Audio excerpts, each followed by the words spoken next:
මෙක්සිකෝ වල ඩිස්නිලෑන්ඩ් of ලැටින් America කියලා තැනක් තියෙනවා. රෙයිනෝ මහිකෝ කියන්නේ 1988 විවෘත කරපු හරිම පොඩි පාක් එකකට. අවුරුදු කිහිපයකට පස්සේ මේ පාක් එක වහන්න වෙන්නේ මෙතන ගොඩාක් භයානක අනතුරු වෙන්න පටන් ගත්ත නිසා.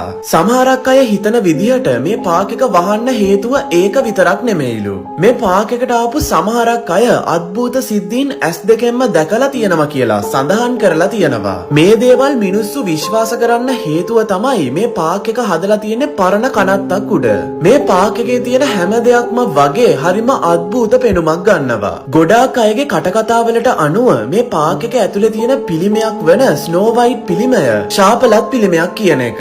සමහරක් අය දැකලා තියෙනවලු හරිම අద్භූත විදිහට මේ පිළිමේ එක එක චලනයන් වෙනවා. එක රාත්‍රියක යාළුවෝ සෙට් එකක් මෙතන බලන්න එනවා. ඒ මෙතන ශාපලත් තැනක් කියලා යාළට තිබුණු කුතුහලය නිසා.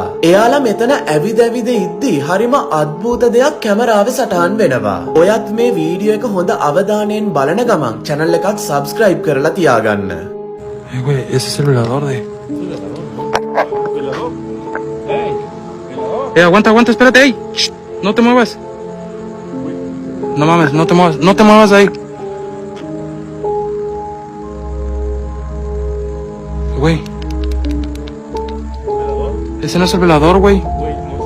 No, aguanta, deja que mi cámara enfoque bien, deja que mi cámara enfoque bien, güey, eso no es el velador. Mamadas, güey.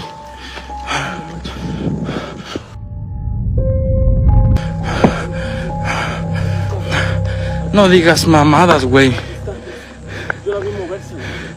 No, Yus, no. No, güey, no mames.